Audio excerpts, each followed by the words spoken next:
Ṣé lóòótọ́ ni pé Aláàfin ló máa jẹ ààrẹ tí Yorùbá Nation bá dá dúró? Ẹ gbọ́ ẹ̀kúnrẹ́rẹ́ ọ̀rọ̀ lẹ́nu Awíkókó. Ó wá ń béèrè àwọn ìbéèrè kan lórí ọ̀rọ̀ Yorùbá Nation pé ṣé a tiẹ̀ ti wá nílò Yorùbá Nation lọ́wọ́lọ́wọ́ báyìí?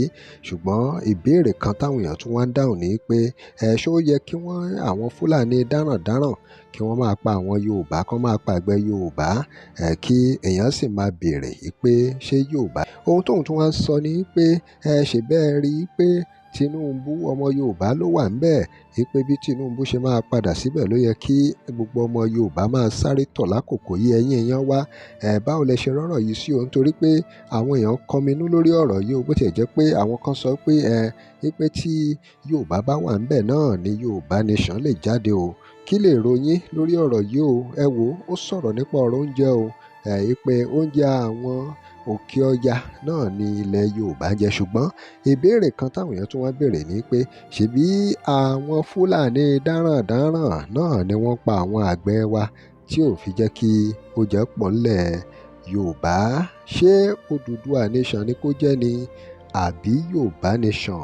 Èwo ni kí àwọn ọmọ Yorùbá béèrè fún nínú méjèèjì? Ẹ wo ẹ̀kúnrẹ́rẹ́ ọ̀rọ̀ ń bẹ́nu fọ́nrán yìí o, ẹ gbóhùn lẹ́nu Awíkókó.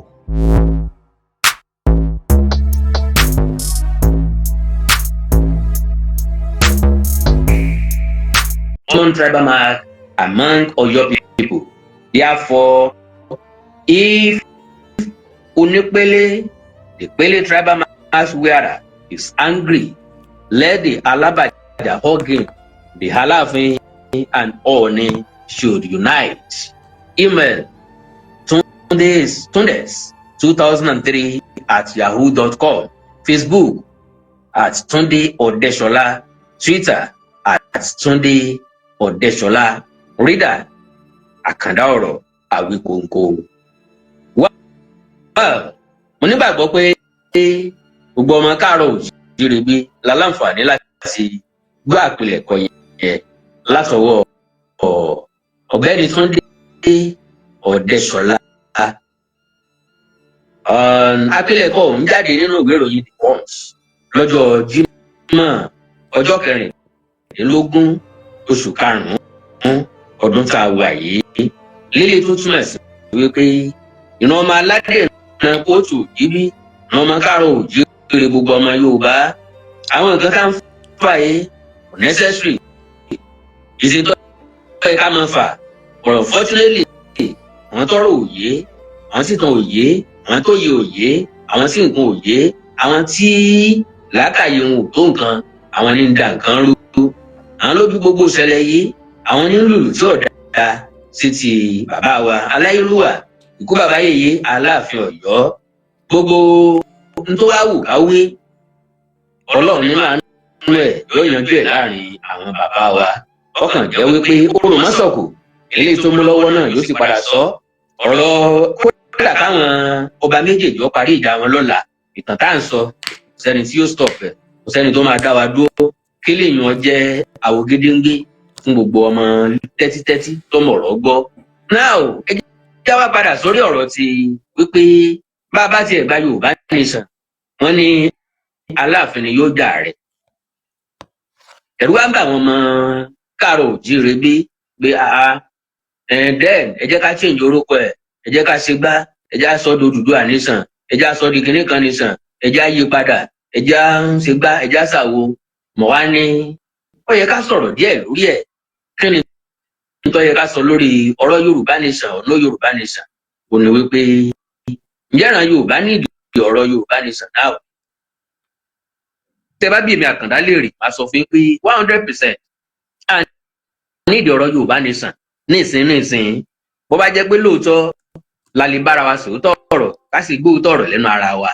Kẹ́nìdí tá a fi nílò Yorùbá Nation lẹ́nu wípé ààrẹ tí ń bẹ ń bẹ lọ́wọ́ ọmọ Yorùbá ni. Ààrẹ tó ní èròǹgbà tó dáa fúnra Yorùbá ni, fún gbogbo ẹ̀yà ni, fórílẹ̀-èdè Nàìjíríà ni. Ààrẹ tó jẹ́ wípé lẹ́yìn rẹ̀ tún sábà sí ẹni tó kúnjú òṣùwọ̀n tó tiẹ̀. Ẹ má bínú o, nǹkan wọn lóòótọ́, ṣùgbọ́n ọ̀pọ̀lọpọ̀ nǹkan tí Bọ́lá Ahmed Tinubu ṣe tó dáa ẹnìkan kò wí sóde fún yín ni o. Àti pàápàá mo rí nírìí pé gbogbo ọmọ Yorùbá, gbogbo ọmọ káàárọ̀ oòjíire bí ní díẹ̀ ìkà díẹ̀ nínú. Èmi ò dá, ẹ̀yin ò dá, àwa ò dá, àwọn náà ò dá. Kennedy, ká ní nǹkan tí ò dá ni Bọ́lá Tinubu ṣe, wọ́n bá ti gbé lẹ́yìn náà ti gbé sókè. Ráìsì wálẹ̀, ẹnìkankan nínú wa ò tiẹ̀ sọ ń pa rẹ̀. Ìgbà tí ráìsì di 120,000 naira, amúgbèké. Ìgbà tí ráìsì di 100,000 naira, amúgbèké. Ìgbà tí ráìsì di 56,000 naira, ẹnìkan kò rí nǹkan kan sọ. Because you are making your money from propaganda, do not stop. Tó bá jẹ́ propaganda ní tòótọ́, o ṣe o ọ̀rẹ́ wa, mọ̀ lọ́nu dustbin táwọn mọ̀lẹ́bí rẹ̀ wà. So nígbà tí Bọ́lá Ahmed Tinubu ń gbà wọn nǹkan rere sí, kò sẹ́ni tó sọ nǹkan kan báyìí o. Ìgbà tí epo di 1,000, gbogbo alápariwo. Ìgbà tó dé padà ẹnìkan kò wí nǹkan kan mọ́. Ṣé bẹ́ẹ̀ ló ti yẹ kó lórílẹ̀-èdè Nàìjíríà? Kí ló dé tá a ya bara mú orí jẹ, especially àwa Yorùbá? Kí ló dé tá a kì í mọ iye èèyàn? Kí ló dé tá a kì í appreciate èèyàn? Lóòótọ́ iṣẹ́ ààrẹ làárẹ̀ ń ṣe, iṣẹ́ tó sọ pé òun ṣe ní ń ṣe, but to the best of my knowledge, n tó kan ọmọ Yorùbá nìsín, tó pé ọmọ Yorùbá nìsín ni bí Bọ́lá Ahmed Tinubu ṣe máa wálẹ̀ kejì. I am not campaigning for him because mi ò kì í sọ lóṣèlú, but ẹ bá fẹ́ gbọ́ reality mi àtàlọ́ra máa sọ reality fún yín. Tá a bá sọ̀rọ̀ Yorùbá nìsín nísìn bí ìgbà téèyàn ń wèsì táìmù ara ẹ̀ ni. Ẹ gbọ́ kíní yìí kẹ́ fi sọ́wọ́ àlàáfíà. Yorùbá nation máa wáyé, tàbí ká sọ pé Odùduwà nation máa wáyé, Odùduwà nation máa wáyé, Káàárọ̀ Oòjíire nation máa wáyé, Ọmọlúàbí nation máa wáyé. Ṣùgbọ́n kì í ṣe lọ́wọ́lọ́wọ́ báyìí, n tó kàn èèyàn máa ń sọ̀rọ̀ nípa rẹ̀. Sẹ́ni tó lè jó wáyé ju Aṣíwájú Bọ́lá Ahmed Tinubu lọ. I can't wait láti rí ẹ̀yà míì kó gbàjọba lọ́wọ́ Tinubu. Mo fẹ́ wo bíran Yorùbá ó ṣe fail. Mo fẹ́ wo ẹni tẹ́ fẹ́ complain fún, mo fẹ́ wo ẹni tẹ́ fẹ́ pariwo lé lórí, mo fẹ́ wo ẹni tá a fẹ́ sunkún tọ̀. Mo fẹ́ wo ẹni tá a fẹ́ sọ bí ò ṣe dáadáa. Odidi ọdún 8 Buhari, kò sẹ́ni tó wí nǹkan kan. Ọdún 8 Ọbásanjọ́ ó ṣe ọ kọjá lọ. Ọdún 8 Yar'Adua àti Jonathan wọ́n ṣe nǹkan tó wù wọ́n lọ ni. Kò sẹ́ni tó pa wọ́n torí ẹ̀, kò sẹ́ni tó sunkún torí ẹ̀. Ọdún 8 Buhari lọ, a tún bẹ̀rẹ̀ sí ní praise Jonathan. Buhari yẹ kó sàwọn nǹkan kan ṣùgbọ́n ẹ̀rù ń bà á kẹ́ mọ́ bàá kó ìrà ìjọba ẹ̀ torí kó fẹ́ wálẹ̀ kejì. Ọwọ́ àjọ ọ̀jẹ̀ tí ó lọ, ó fi ọ̀pọ̀lọpọ̀ kòtò, ọ̀pọ̀lọpọ̀ àpòdé, ọ̀pọ̀lọpọ̀ ilé ẹgẹrẹmìtì sílẹ̀ fún Bọ́lá Ahmed Tinubu. Ó jẹ́ kí Bọ́lá Ahmed Tinubu máa clear many messages. Ṣé mẹ́sì ni àbí messages? Ẹ̀yin grammarian, ẹ̀yin lẹ́mọ̀ kì í ṣe èdè Yorùbá o. So lọ sọ Bọ́lá Ahmed Tinubu sórí sínú àwọn nǹkan kan. Bọ́lá Ahmed Tinubu ṣe wà proactive. Ó jẹ́ kó take àwọn steps kan. Lóòótọ́ àwọn ìgbésẹ̀ tí Bọ́lá Tinubu gbé ó máa affect wa, yóò yọ wá lẹ́nu. Ṣùgbọ́n fúngbà díẹ̀ ni, lẹ́yìn ìgbà díẹ̀ yẹn títa ríro la kọlà ńgbà tó bá jiná tán ní tó doge. Ńgbà tó bá jiná tán, ńgbà náà láti wá ẹ̀sẹ̀ appreciate Bọ́lá Ahmed Tinubu. Ṣùgbọ́n tí ó ń bè mí nù ni pé nǹkan lọ sókè gbogbo alámúgbèké. Ó ti wá wálẹ̀ ní ìsìn àsọ̀rọ̀ mọ́. Kò sẹ́ni tó yin Bọ́lá Tinubu, kò sẹ́ni tó sọ wípé ó try, kò sẹ́ni tó sọ pé iṣẹ́ rẹ̀ yọ. Nǹkan ọ̀gbìn náà ti ń wálẹ̀ díẹ̀díẹ̀. Bí èèyàn bá ṣe ń tí ọ̀dà tá a ṣépè fún, bó bá ti ń ṣe nǹkan tó dáa díẹ̀díẹ̀, ẹ já gbìyànjú láti máa ṣàdúrà fún. N tí máa ń bí mi nú lórí ọ̀rọ̀ àwa ọmọ Káàárọ̀ Oòjíire lélẹ́yìí. A kì í appreciate èèyàn. Ayé àgùnfẹ́lẹ́sìn àná ní tá a bá ń jẹ lọ́wọ́ nìkan náà la mọ̀. So ó jẹ́ nǹkan tó kù díẹ̀ káàtó. So lórí ọ̀rọ̀ ti pé bàbá gba Yorùbá nation, Aláàfin ni ó jẹ ààrẹ. Lo and behold, kò yẹ kí lèyìn ọ̀sẹ̀ rò bẹ́ẹ̀ anybody to the best of my understanding. Púpọ̀ nínú àwọn tí wọ́n sẹ́ǹdì kìíní yẹn sí mo mọ̀ kán wà lórí program nísìnyí. Mo dẹ̀ mọ̀ wípé wọ́n lè tẹ̀lé mi pẹ̀lú ọ̀rọ̀ tí mò ń sọ. Ìdí tí òfin necessary ni pé a ti mọ ibi tí ilẹ̀ Yorùbá wà. Àwọn ọmọ Káàárọ̀ Oòjíire dẹ̀ mọ́ra wa. So bẹ́ẹ̀ ni bá fẹ́ béèrè fún kinní kan nation nísìnyí, a ti mọ̀ bá a lọ fún Yorùbá nation mọ́. Until tá a bá kọ́kọ́ jókòó pàdé àpérò láàrin ìran ọmọ Káàárọ̀ Oòjíire bí, tá a tún wá rí adopt same name, tá a fi Ọ̀yọ́ lẹ̀ tọ́yọ́ gbà wípé Ọ̀yọ́ làwọn tí wọn ò gbà fáwọn nìkan Yorùbá, ìgbà náà la tó lè sọ pé Yorùbá nation. But láti mọ́ fúnra wá ń wàhálà lọ́jọ́ iwájú, ẹ̀já mú Yorùbá kó ń bẹ̀. Bàbá fẹ́ béèrè fún nation, ẹ̀já sọ di Oòduà nation. Lélẹ̀ ìtọ́jọ́ kó gbogbo àpapọ̀. Advice ni o, ìṣe tìpátìkú òkú o. advice ni o. Now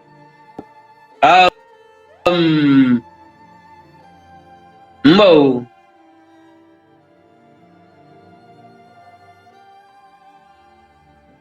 ẹ̀yà ni sọ wípé kí ni ó wálẹ̀ ọ̀rọ̀ àgbẹ̀ ni sọ pé kí ni ó wálẹ̀ àbí kí ni ó wálẹ̀ I don't know. ṣé ráìsì ó wálẹ̀ lọ́dọ̀ tí èló wọn ń ta tẹ́lẹ̀ èló ni wọ́n ń ta ní ìsìn nǹkan tó wọ́n globally ni oúnjẹ tó wọ́n àwa la fà á èmi àti la fà á torí ipá àdáko mọ́ torí pógi ló wà láti ṣe aṣọ tó ní ìdí ló wà láti wọ̀ àwọn àgbẹ̀ wá jáde wọ́n wá bẹ̀rẹ̀ sí ní ra mọ́tò lérí ara wọn àwùjọ parí ilé ìgbà yẹn la tó wá mọ̀ pé sí àgbẹ̀ pé nígbà tí wọ́n sọ yìí tí wọ́n ra kílò kòkó kan fún wa ọ̀yẹ́ kó rí bẹ́ẹ̀ àwọn àgbẹ̀ tí ń bẹ lóko kò lè pariwo kó jẹ wọ́n torí pé àgbẹ̀ ò kì í jẹ ráìsì kò sí ní tọ́ka gbẹ̀gbẹ̀ lẹ́wà ní tágbẹ̀ fẹ́ jẹ ń bẹ nínú oko wọn iṣu náà jẹ ni ẹ̀fọ́ ni ewébẹ̀ ni ọ̀mùnú kókò ni gbogbo ẹ̀ wà lóko orin King Sunny Adé látọdún náà ni kò ságbẹ̀ mọ́ lóko ará oko ti darí wálé níta ẹgbẹ́ náà Yorùbá ó ti láròjinlẹ̀ òun ni wípé oúnjẹ tá à ń jẹ yípo ọdún Òkè Ọya ní ti wá ẹ sì ní kálí àwọn ará Òkè Ọya lọ iṣu náà ti là ń jẹ dì sìn ata tòmátò àtàlùbọ́sà náà ti là ń jẹ dì sìn màálù náà ti lẹ́bí ń ṣe ìnáwó àgbòtán kó wá láti náà ti lẹ́bí ń ṣe léyà ń bọ̀ ní ìsìn nǹkan kó wá láti náà ti lẹ́bí ṣe gbogbo tí máa lọ dé síbi tán ti ń tà báyìí. So kí ló dé táwọn ìpara ọ̀tanra wa lórí tá àìsàn reality fúnra wa jáso tọrọ fúnra wa ntọ́ wọn ìṣẹ́jọ́ Bọ́lá Tinubu torí èmi àtẹ̀yìn tá a sápò òdòdó mo ti sọ tipẹ́ láyé àtijọ́ nígbà táwa ń dàgbà bọ̀ ẹgbẹ́ ilé la ti já tẹ̀tẹ̀ tẹ́rígba mi wọ́n ń pè é oríṣiríṣi tẹ̀tẹ̀ ló wà ó fẹ́ tó 5 tẹ̀tẹ̀ pupa tẹ̀tẹ̀ funfun tẹ̀tẹ̀ àbáláyé tẹ̀tẹ̀ òpópó tẹ̀tẹ̀ dágunró ẹgbẹ́ ilé la ti já légédé àti wájú ilé àti ẹ̀yìn ìkùlé la máa ń gbìn sí àtẹ̀gbẹ́ ilé la máa ń gbìn sí ata àti tòmátò ẹ̀gbẹ́ ilé la ti já kò rí bẹ́ẹ̀ mọ́ ní ìsìn ló fà á tí obì ọ̀pàpà la fi ń pa wá tó wọ́n ní bàbá Yorùbá nation Aláàfin ilé ọjà rẹ ṣé ká tiẹ̀ sọ bá gba Yorùbá nation lóòótọ́ ṣé ipò ààrẹ máa tọ́ sọ́ba because.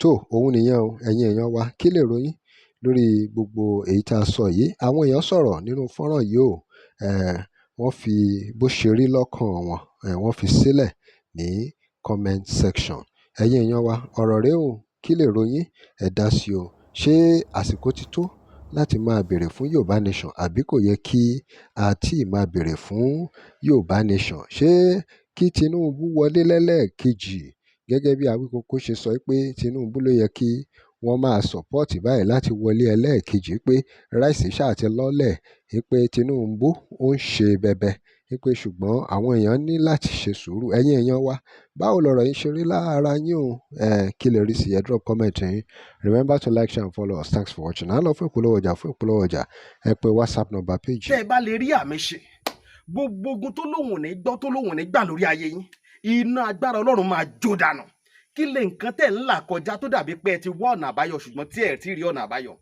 ẹ ti pàdé wòlíì yín ló fà ṣùgbọ́n arán mi sí ọ lónìí dádì arán mi sí ọ lónìí mọ́mì Olúwa lòun fẹ́ ṣe nǹkan ńlá nínú ayé yín Olúwa sọ wípé gbogbo tẹ̀ ń là kọjá yín òun fẹ́ fi òpin sí kí nìkan tẹ̀ ń là kọjá lórí ìgbéyàwó ni lórí ọmọ ni lórí iṣẹ́ ni níbi gbogbo ni bóyá ogun kan ló dàbí pé ogun yẹn le ẹ ti gbìyànjú kò tí ì sí ọ̀nà àbáyọ ẹ jẹ́ àjọ gbàdúrà ẹ jẹ́ àjọ wá ojú Olúwa kí làṣírí ogun yẹn gangan ẹ jẹ́ àjọ wádìí lọ́wọ́ Ọlọ́run ká dẹ̀ mọ ọ̀nà àbáyọ ẹ̀rọ ìbánisọ̀rọ̀ tẹ́ fi pè mí fún àdúrà àti ọ̀nà àbáyọ òun náà ni +234 7025 47 5427 +234 7025 47 5427 bẹ́ẹ̀ ṣe ń pè mí fún àdúrà lórúkọ Jésù ẹ máa rí ìyanu